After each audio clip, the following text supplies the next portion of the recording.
صباح الورد والياسمين، صباح رذيل والدين، صباحكم زين وعسل اللي يقطر من الخدين، صباح الضحكة الرنانة وتبسيمتكم المزيانة، صباح ريحة الفل بنينة اللي عبيت المدينة، صباح تنعويشة ونسمة البحر العليلة اللي هبت من كل شيرة، صباحكم أمل وتفاؤل ودعيوة من القلب.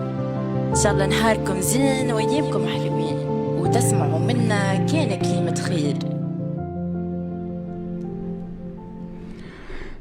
صباح النور، صباح الخير بالنسبة لمستمعي منارة فام. صباح الخير الناس الكل، صباح الورد، صباح الفل والياسمين. ما نخيرش من هالتحية الصباحية اللي إن شاء الله توصل الناس الكل أينما كنتم وأينما تسمعوا في منارة اف ام. العديد من الفقرات إن شاء الله تنال إعجابكم. دائما كونوا موجودين معكم إن شاء الله كل نهار برنامج نهارك زين. دائما إن شاء الله نقولوا إحنا نهاركم زين، مش حتى نهارك زين فقط، نهار الناس الكل إن شاء الله يكون نهار زين. ودائما منارة فهم مصدر التفاؤل، مصدر الأمل، ومصدر كل ما هو إيجابي. العديد من الفقرات تشوفوها معي بداية من اليوم إن شاء الله، وطيلة البرمجة الصيفية اللي مش تكتشفوها إن شاء الله. شبكة كاملة على ذمتكم. دائما خليكم الفرصة باش تتواصلوا معنا وباش تكلمونا وباش تشاركوا معنا في مختلف برامج راديو منارة اف ام. صديقي كمال أخذ مكانه ومسؤول عن البث التقني اليوم. إن شاء الله تشوفوا منا كان الإيجابيات وكان الأمل وكان النجاح، ودائما موجودين معكم باش نعطيكم العديد من الفقرات اللي إن شاء الله تنعجبكم مرة أخرى. وإن شاء الله أيضا تشاركونا في هذه الفقرات وإحنا على ذمتكم في كل الأوقات.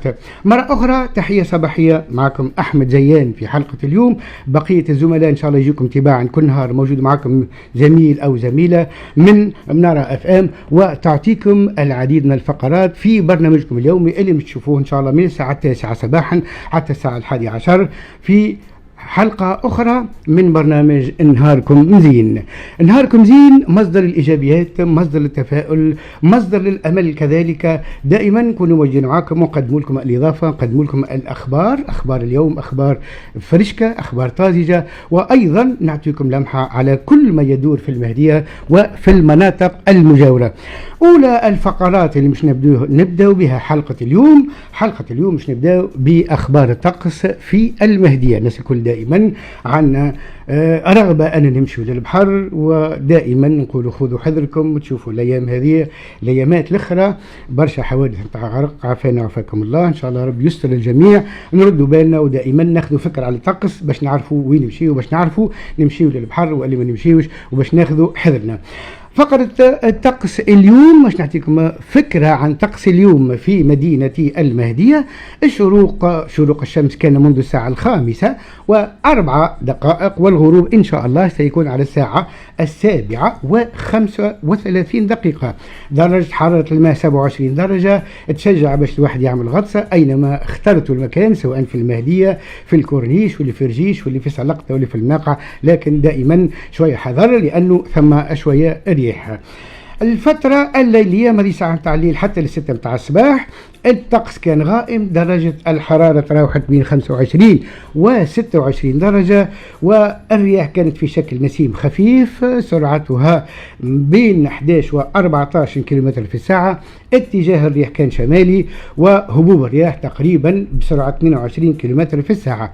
نسبة الرطوبة عالية شوية 82 حتى 87%. ودائما نسأل عن البحر كما قلت. ارتفاع الأمواج تقريبا 60 سنتيمتر. البحر سوي، فيه بعض الموجات الصغيرة، وبطبيعة الرؤية 100%. هذه الفترة الليلية. الصباح منذ الساعة 6 صباحا حتى منتصف النهار، أي الفترة اللي احنا فيها توا، درجة الحرارة مش ترتفع شوية من 26 إلى 29 درجة. الطقس مش يكون غائم، والرياح دائما في شكل نسيم خفيف. النسيم هذايا اتجاهه شمالي، سرعته بين 14 و 18 كيلومتر في الساعة. هبوب الرياح بسرعة 25 كيلومتر في الساعة، يعني مش تقوى شوية، نردوا بالنا. ارتفاع الأمواج نفسه 60 سنتيمتر تقريبا. بالنسبة للبحر مش يكون سوي، فيه بعض الموجات الصغيرة، وحالة البحر نردوا بالنا لأنه كما قلت فيه بعض الموجات وفيه بعض الرياح اللي تخلينا ناخذ حذرنا وقت السباحة في مختلف المناطق. الرؤية مش تكون 100%. نمشي فترة ما بعد الظهر من الساعة 12 حتى الساعة 6 مساء، درجة الحرارة مش ترتفع أكثر من 29 إلى 30 درجة، والسماء باش تكون صافية. هنا مش تغير الطقس، وقت نجموا نمشيو نعملوا غطسة باهية، مش تنقص الرياح. سرعة الرياح مش تكون في شكل نسيم خفيف اتجاهه شمالي شرقي، وسرعته بين 14 و 18 كيلومتر في الساعة. بالنسبة لسرعة لهبوب الرياح تقريبا 22 كيلومتر في الساعة. الرطوبة مش تقل شوية، 67 إلى 69%.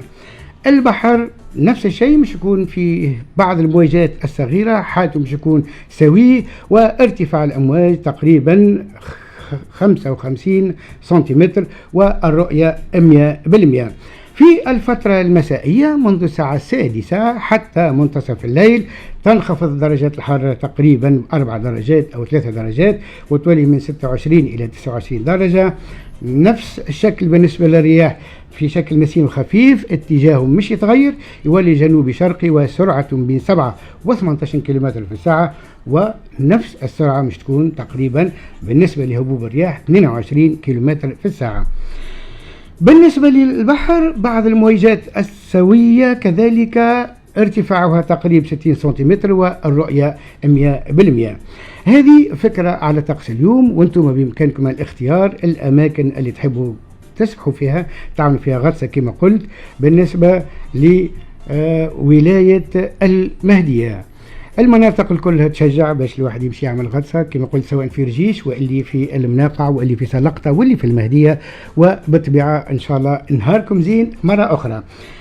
أيضا بالنسبة لمختلف فقرات حلقة اليوم البرنامج نهاركم زين، ديما باش نكون مواكبين الحدث الأول هو أنه اليوم آخر نهار في شهر جوان، بالطبيعة الناس الكل نعرفوا هذايا.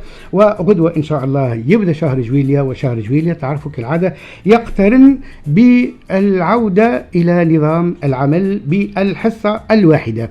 هذاك علاش رئاسة الحكومة أصدرت بلاغ تعلن فيه أن التوقيت الإداري للعمل الصيفي بالإدارات العمومية والجماعات المحلية والمؤسسات العمومية ذات الصبغة الإدارية بداية من غدوة غورة جويليا 2025 إلى غاية 31 أوت 2025 مش يكون على النحو التالي. معناها شهرين كاملين جويليا أوت نظام العمل بحصة واحدة من يوم الاثنين إلى يوم الخميس. العمل باش يكون من الساعة 8 صباحا، شدوا الوقت مليح، من 8 صباحا إلى الساعة 2:30 بعد الزوال. هذايا من الاثنين للخميس. بالنسبة لحصص العمل يوم الجمعة مش تكون من الساعة 8 صباحا حتى الساعة 1:30 بعد الزوال، يعني من 8 حتى 9 بالنسبة لنهار الجمعة. هذا الخبير الأولاني اليوم. الخبير الثاني الناس الكل نعرفوا أنه دارت امتحانات البكالوريا في دورتها الأولى، وتعرفوا الناس الكل خرجت النتائج يوم 24 جوان 2025. واليوم يرجع أبطالنا كما تعرفوا الناس الكل. تعرف أن دورة التدارك الناس الكل مسمينها دورة الأبطال. إن شاء الله بالتوفيق لكل أبنائنا وبناتنا اللي مش يعديوا دورة التدارك. دورة التدارك راهي فرصة، مازال ما فات حتى شيء.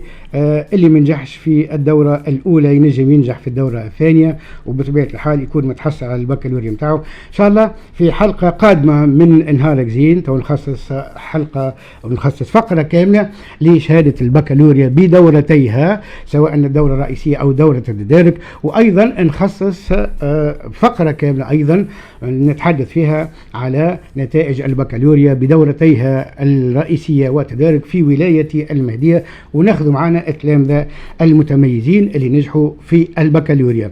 قلت دورة المراقبة لامتحان البكالوريا يشاركوا فيها تقريبا 46282 تلميذ وتلميذة، أي ما يعادل تقريبا 32% من العدد الجملي التلاميذ الذين اجتازوا الدورة الرئيسية البكالوريا 2025.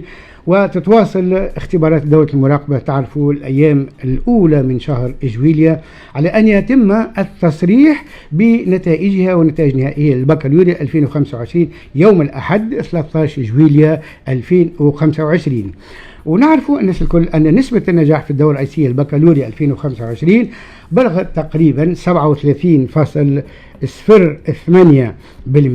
بعد نجاح 53721 تلميذ من إجمالي 144863 تلميذا اجتازوا الاختبارات الكتابية لهذه الدورة. وتصدرت كما تعرف الناس الكل من الدورة الأولى، تصدرت شعبة الرياضيات نتائج الدورة الرئيسية للبكالوريا، حيث سجلت أعلى نسبة نجاح وطنية بلغت 74.93%. جاءت بعدها شعبة الرياضة في المرتبة الثانية بنسبة نجاح بلغت 73.33%. ثم في المرتبة الثالثة شعبة علوم الإعلامية بنسبة نجاح بلغت 48.47%. وبالطبيعة ما نجمو كان نقولوا إن شاء الله فرصة تدارك هذه تجي لأبنائنا وبناتنا، وإن شاء الله يكون نجاح حليفهم، وهي حصاد فترة كاملة من الكد والجهد بالنسبة لتلميذاتنا. إن شاء الله ربي يوفق الجميع، وربي يوفق كذلك كل زملائنا وزميلاتنا اللي كانوا طيلة سنة كاملة وهما في مستوى الأمانة التربوية اللي كانت ملقاة على عاتقهم. وإن شاء الله النجاح حليف، يكون حليف كل صغيراتنا.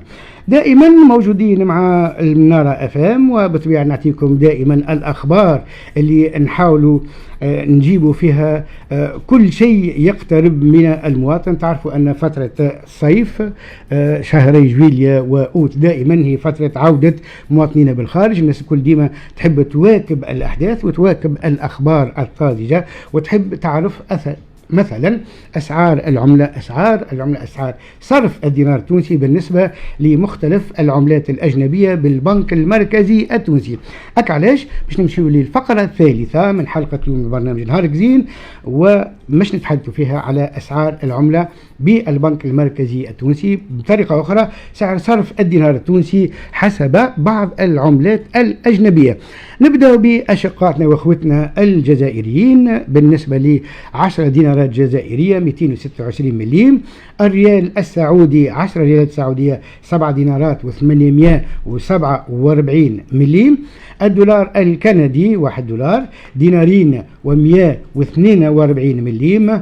الكورونا الدنماركية 100 كورونا دنماركية 45 دينار و772 مليم. الدولار الأمريكي 1 دولار دينارين و924 مليم. الجنيه الاسترليني 4 دينارات و5 مليمات. الدرهم المغربي 10 دراهم مغربية 3 دينارات و230. الين الياباني 1000 ين ياباني 20 دينار و176 مليم. الكورونا النرويجية 100 كورونا نرويجية 28 دينار و982. الفرنك السويسري 10 فرنكات سويسرية 36 دينار و476 مليم. الدينار الكويتي